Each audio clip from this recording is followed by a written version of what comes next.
बात मर्द कलंदर की एक निगाह में है। गरीब नवाज जब भारत में इस्लाम फैलाने के लिए भेजे गए, कहां से भेजे गए? हमारा हेड क्वार्टर मदीने से भेजे गए। गरीब नवाज को जानते हो, ख्वाजा मोइनुद्दीन चिश्ती के बाग की बारगाह में जाते हो, अजमेर जाते हो, अभी लाखों लोगों ने उनकी बारगाह में हाजिरी दिया है।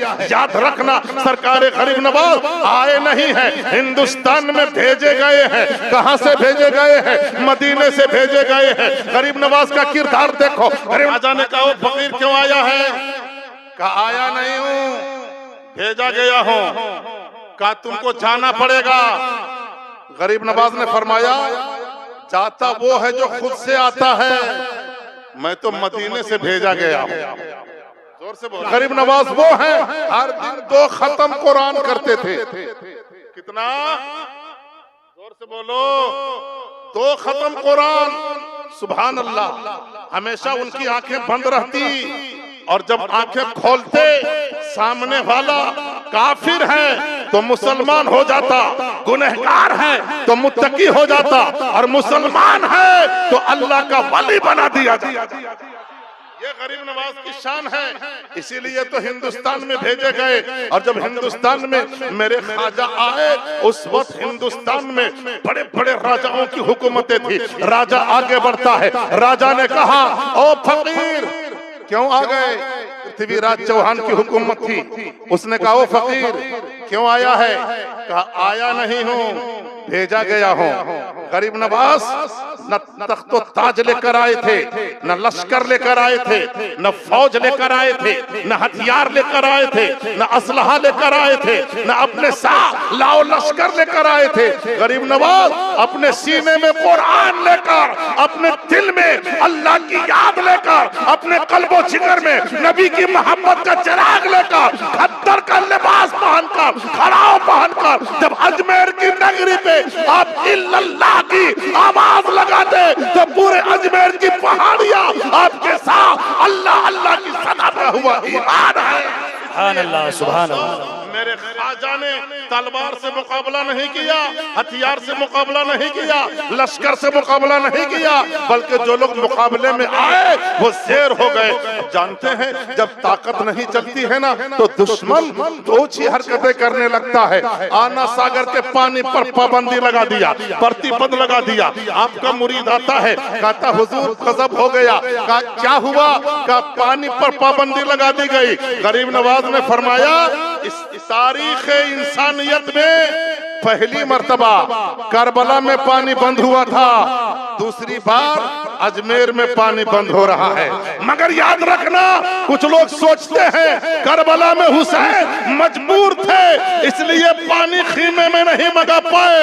आज अजमेर से मोइनुद्दीन उनको जवाब देना चाहता है कि सुनो, मेरे आका हुसैन पे एतराज करने वालों, हुसैन करबला में करामत दिखाने नहीं गए थे, इस्तिकामत दिखाने गए थे। और सुन लो, अगर तुम्हें करामत देखनी है तो मैं इमाम हुसैन के खानदान का एक फर्द हूँ, और पूरे सागर को कटोरे में बुला करके दुनिया वालों को बता देना चाहता हूँ। जब मोइनुद्दीन पूरे सागर को कटोरे में बुला सकता है तो मुस्तफा का नवासा करबला में नहरे फुरात को अपने खीमे के पीछे चलते हैं सभी, अपने मददगार के पीछे।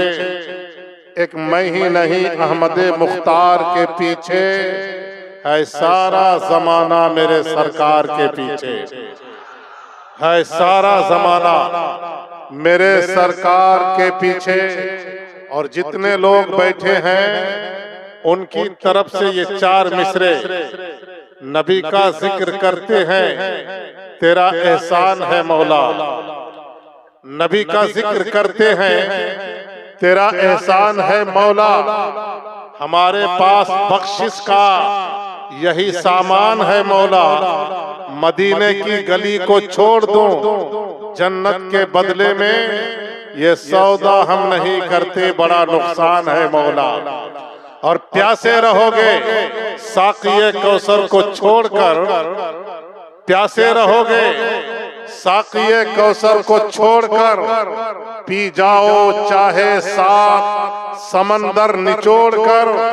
कितना बुलंद हो गया मिट्टी का आदमी रिश्ता रसूले पाक के कदमों से जोड़कर। कितना बुलंद हो गया मिट्टी का आदमी रिश्ता रसूले पाक के कदमों से जोड़कर। दोस्तों, आज की ये हमारी और आपकी नूरानी महफिल दूर दराज से आए हुए लोगों का ये ठाठे मारता हुआ समंदर इस बात का सबूत पेश कर रहा है कि हम अल्लाह के वलियों से मोहब्बत करते हैं। जोर से बोलो, जरा जोरे बोलो, हम अल्लाह के वलियों से मोहब्बत करते हैं और अल्लाह के वलियों से मोहब्बत जरूर करना चाहिए। इसलिए मोहब्बत करना चाहिए कि अल्लाह वाले हमें अल्लाह का अल्लाह की बारगाह तक पहुंचा देते हैं। ये अल्लाह वाले हमें मदीने का रास्ता दिखा देते हैं। ये अल्लाह वाले हमें नमाजों के करीब कर देते हैं। अखलाक की दौलत हो इनकी बारगाह से मिलती है। मोहब्बत का सरमाया हो इनकी बारगाह से मिला करता है। दुनिया में जो कुछ भी मिले, आखिरत में जो भी मिले, अल्लाह वालों की बारगाहों से मिला कर। जोर से बोलो। और याद रखना, ये अल्लाह वाले वो हैं, दुनिया के बड़े बड़े कारखाने हैं, फैक्ट्री है, कहीं पे स्टील का बर्तन ढाला जाता है, कहीं पे एल्युमिनियम का बर्तन बनता है, कहीं पे घड़ी की मशीन ढाली जाती है, मगर ये अल्लाह वालों का आस्थाना वो है जहाँ पे दिल संवारा जाता है।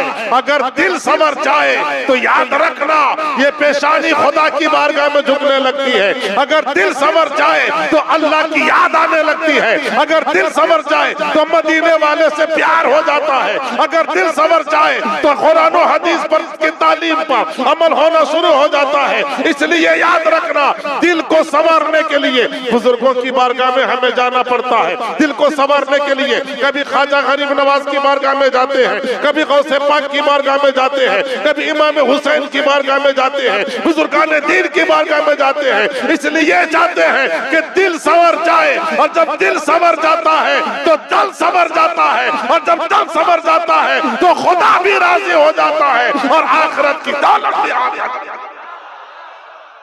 जोर से बोलो और पीछे वाले बोलो। और मैं आपको बताऊं, संवारने के लिए लोग मशीनों का सहारा लेते हैं। संवारने के लिए आज लोग इलेक्ट्रॉनिक का सहारा लेते हैं। संवारने के लिए लोग तरह तरह का सहारा लेते हैं। मगर याद रखना, ऐ मुसलमानों, अगर ये दिल जब दिल संवर जाए तो मस्जिद का नमाजी है। अगर ये दिल संवर जाए तो काबे का हाजी है। अगर ये दिल संवर जाए तो कुरान का कारी है। अगर ये दिल संवर जाए तो करबला का इमाम हुसैन है। अगर दिल संवर जाए तो बगदाद का गौसे पाक है। अगर दिल संवर जाए तो अजमेर का गरीब नवाज। दिल संवारो। इन बारगाहों में आने के लिए हमें और आपको अपने दिल की जमीन बिछा देना पड़ेगा, और इनसे फैज लेने के लिए इनकी बारगाहों से अपने रिश्ते को मजबूत करना। सिर्फ खाने के लिए मत आओ, बिरयानी खाने के लिए नहीं, घूमने के लिए नहीं, बल्कि इन बुजुर्गों की बारगाह में इसलिए आओ कि यहाँ आओगे तो तकदीर मुस्कुराएगी, यहाँ आओगे मुकद्दर जगमगाएगा, यहाँ आओगे किस्मत अंगड़ाई लेगी, यहाँ आओगे तो रब राजी हो जाएगा, और जब रब राजी हो जाएगा तो सब राजी हो जाएगा। सुभान अल्लाह, सुभान अल्लाह।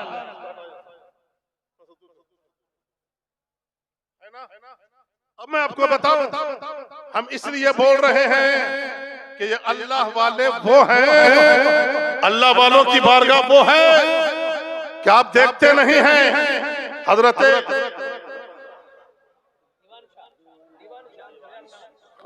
सैयद दीवान शाह, सुभान अल्लाह, ये हुसैनी सैयद भी हैं और हसनी सैयद भी है। जोरे बोलो। इमाम हुसैन से भी इनका सिलसिला मिलता है, इमाम हसन से भी मिलता है। और आज जिनका उर्स है ख्वाजा गरीब नवाज का, वो भी हुसैनी सैयद है और वो भी हसनी सैयद है। और जो सब वलियों के सुल्तान हैं गौसे आजम, वो भी हुसैनी सैयद हैं और हसनी सैयद हैं। निस्बत तो देखो, जब निस्बत इन बुजुर्गों से हो जाती है तो निस्बत वाला होता है वो किस्मत वाला होता है, जो निस्बत वाला होता है वो अजमत वाला होता है, जो निस्बत वाला होता है वो दौलत वाला होता है, जो निस्बत वाला होता है वो कुव्वत वाला होता है, जो निस्बत वाला होता है वो किस्मत वाला होता है, और जो निस्बत वाला होता है वही जन्नत वाला होता है। सुभान अल्लाह, सुभान अल्लाह। है ना? आपको निस्बत है हासिल बुजुर्गों से, और क्यों ना हासिल रहे। हमने देखा दुनिया में बड़े बड़े बादशाहों का दौर आया, बड़ी बड़ी हुक्मरानी आई, बड़ी बड़ी सल्तनतें आई, बड़े बड़े हुक्मरान आए, मगर उन हुक्मरानों का झंडा उसी वक्त तक उड़ता रहा जब तक उनकी हुकूमत रही। फिरौन आया, उसका झंडा उसी वक्त तक उड़ा जब तक उसकी हुकूमत थी। नमरूद आया, उसका झंडा उसी वक्त तक उड़ा जब तक उसकी हुकूमत थी। सहाक आया, उसका झंडा उसी वक्त तक उड़ा जब तक उसकी हुकूमत थी। नौशे रवा आया, उसका झंडा उसी वक्त तक उड़ा जब तक उसकी हुकूमत थी। हिंदुस्तान में ले लो, कुतुबुद्दीन ऐबक आया, उसका झंडा उसी वक्त तक उड़ा जब तक उसकी हुकूमत थी। बहादुर शाह जफर आया, उसका झंडा उसी वक्त तक उड़ा जब तक उसकी हुकूमत थी। जब उसकी हुकूमत खत्म हो गई, झंडा गिर गया, मगर अल्लाह के वलियों की अजमतों का झंडा कल भी उड़ रहा था, आज भी उड़ रहा है और क़यामत तक उड़ाया जाता। सुभान अल्लाह, सुभान अल्लाह। नारे तकबीर, नारे तकबीर, नारे रिसालत, नारे रिसालत। पत्तापुर शरीफ, पत्तापुर शरीफ। चूंकि टाइम कम है और टाइम कम में हम कुछ बातें आप तक पहुंचाना चाहते हैं। आप लोगों को मेरी बात समझ में आ रही है? हाथ उठा के बोलो सुभान अल्लाह। क्या कहने, और जोर से बोलो सुभान अल्लाह। दोस्तों, ये अल्लाह वाले वो होते हैं जिनको दुनिया की दौलत पे नाज नहीं होता, दुनिया की ताकत पे नाज नहीं होता। ये दुनिया की हुकूमतों को अपनी ठोकरों में रखते हैं। डॉक्टर इकबाल फरमाते हैं, न तख्तो ताज में न लश्करो सिपाह में है जो बात मर्दे कलंदर की एक निगाह में है, जो बात मर्दे कलंदर की एक निगाह में है। गरीब नवाज जब भारत में इस्लाम फैलाने के लिए भेजे गए, कहां से भेजे गए? हमारा हेड क्वार्टर मदीने से भेजे गए। गरीब नवाज को जानते हो, ख्वाजा मोइनुद्दीन चिश्ती के बाकी बारगाह में जाते हो, अजमेर जाते हो, अभी लाखों लोगों ने उनकी बारगाह में हाजिरी दिया है। याद रखना, सरकार गरीब नवाज आए नहीं है, हिंदुस्तान में भेजे गए हैं। कहां से भेजे गए हैं? मदीने से भेजे गए हैं। गरीब नवाज का किरदार देखो, गरीब नवाज का कैरेक्टर देखो। अल्लाह अल्लाह। आज हम मुसलमान तो कहलाते हैं, कुरान नहीं पढ़ते, मुसलमान तो कहलाते हैं, नमाज नहीं पढ़ते, मुसलमान तो कहलाते हैं, इस्लाम से दूर होते जा रहे हैं, मुसलमान तो कहलाते हैं, अपने पीर के हाथ पर हाथ तो देते हैं मगर अपने पीरों से मोहब्बत नहीं करते। अगर सच्चे मुसलमान बनना है तो कुरान पढ़ना पड़ेगा, नमाज की ताकीद करनी पड़ेगी और इस्लाम के दायरे में रह करके अपने प्यारे महबूब के फरमाए हुए फरमान पर तुम्हें चलना पड़ेगा। गरीब नवाज वो है, हर दिन 2 खत्म कुरान करते थे। कितना? जोर से बोलो। 2 खत्म कुरान। सुभान अल्लाह। हमेशा उनकी आंखें बंद रहती और जब आंखें खोलते सामने वाला काफिर है तो मुसलमान हो जाता, गुनहगार है तो मुत्तकी हो जाता, और मुसलमान है तो अल्लाह का वली बना दिया जाता। ये गरीब नवाज की शान है, इसीलिए तो हिंदुस्तान में भेजे गए। और जब हिंदुस्तान में मेरे ख्वाजा आए, उस वक्त हिंदुस्तान में बड़े बड़े राजाओं की हुकूमतें थी। राजा आगे बढ़ता है, राजा ने कहा, ओ फकीर क्यों आ गए? झगड़ा मत करो। अरे ओखाने देखो, दुजन के हालत कर दो। गरीब नवाज जब भारत में आए ना, सुनो इधर, सुनो इधर देखो। इस वक्त हमारे मौलाना कमरुद्दीन बहुत खूबसूरत दिख रहे हैं।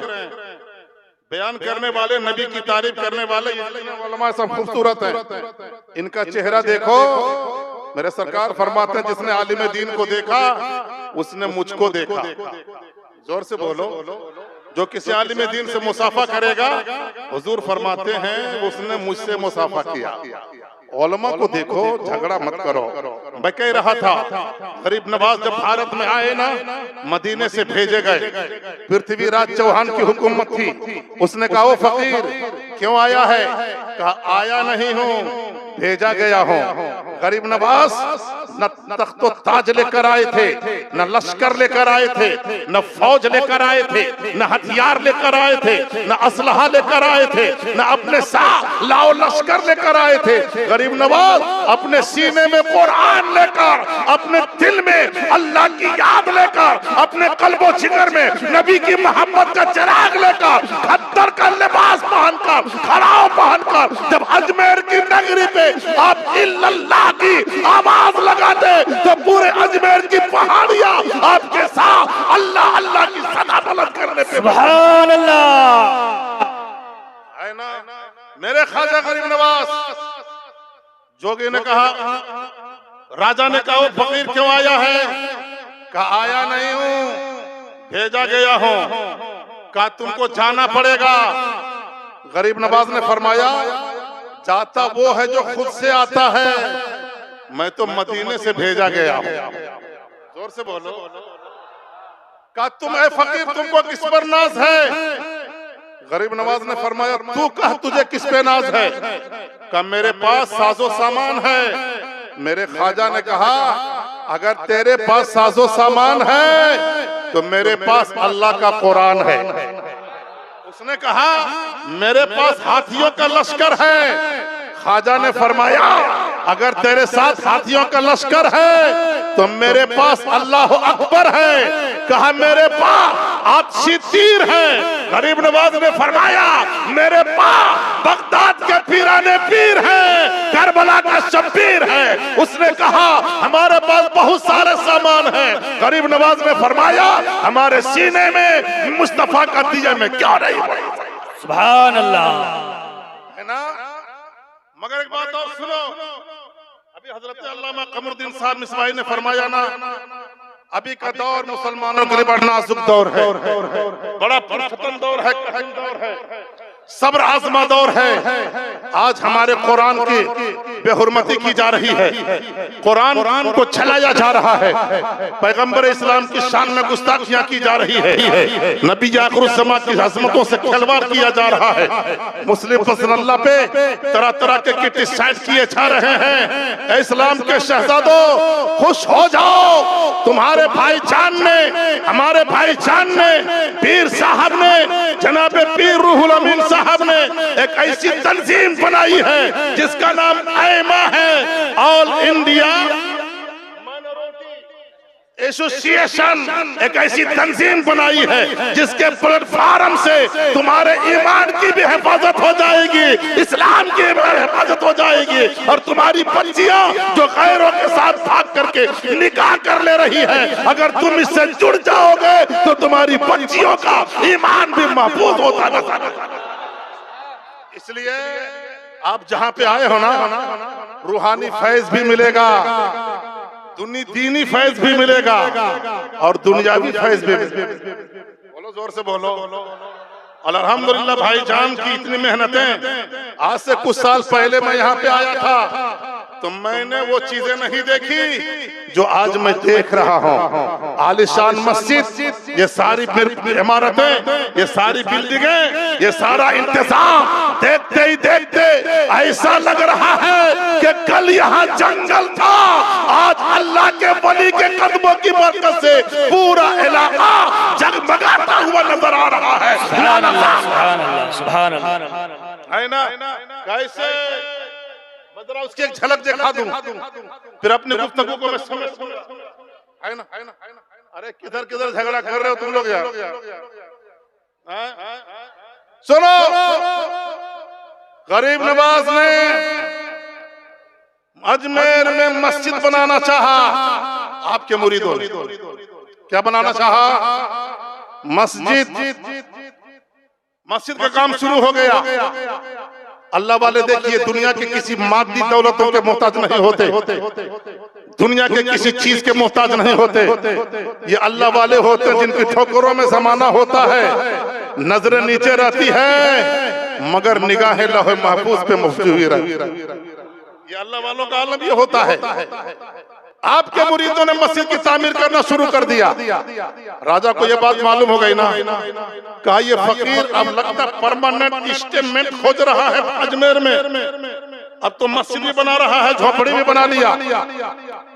लिहाजा ऐसा करो कि अजमेर के तमाम दुकानदारों से कह दो इन फकीरों को कोई तेल सप्लाई नहीं करेगा, और जब तेल नहीं देगा तो चिराग नहीं जलेगा, और जब चिराग नहीं जलेगा तो रात में मस्जिद की तामीर का काम नहीं हो पाएगा।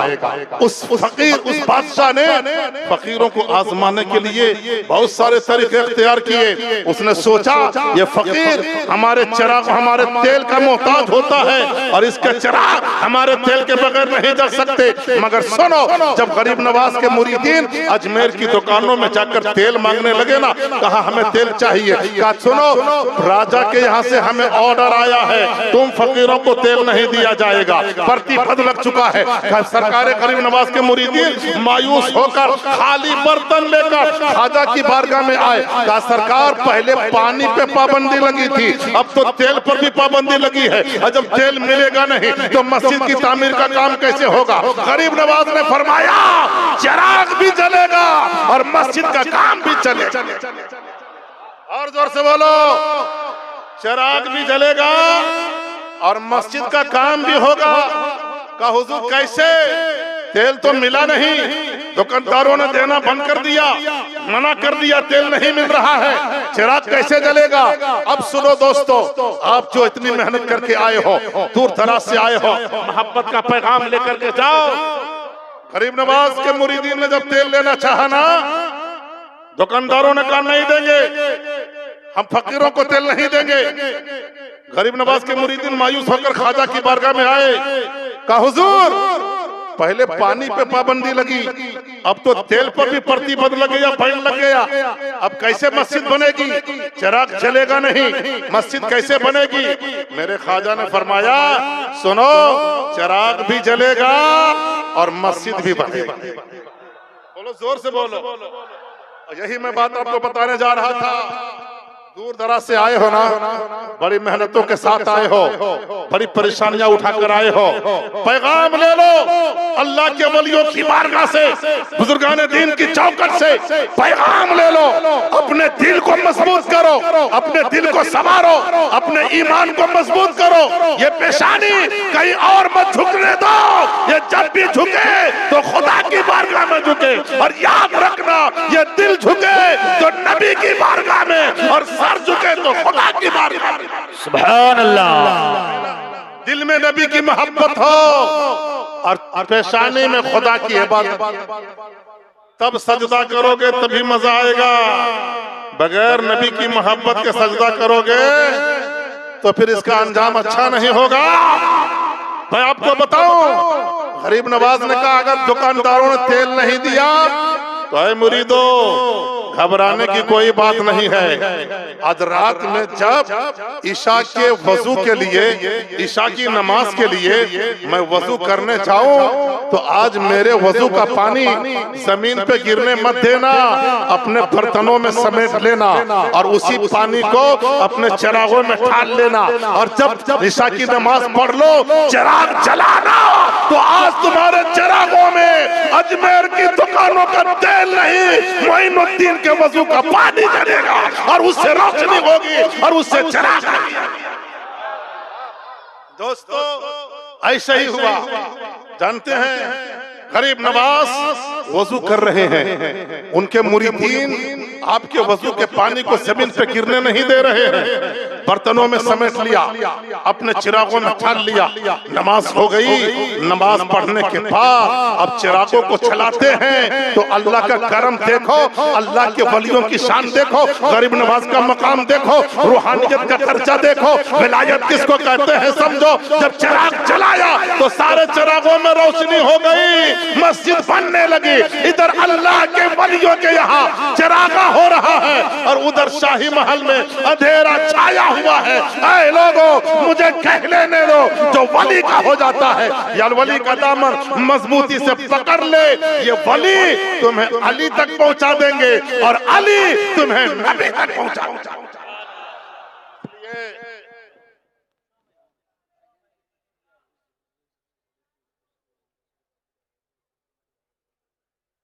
और मैं तारीफ करता हूं इस पूरे इंतजाम और इंसराम अरेंजमेंट और एडमिनिस्ट्रेशन। सुभान अल्लाह, इतना लंबा चौड़ा मजमा, जहां तक नजर जा रही है मजमा ही मजमा, मगर कितनी खूबसूरती है इस मजमे में कि कोई औरत दूर दूर तक दिखाई नहीं देती।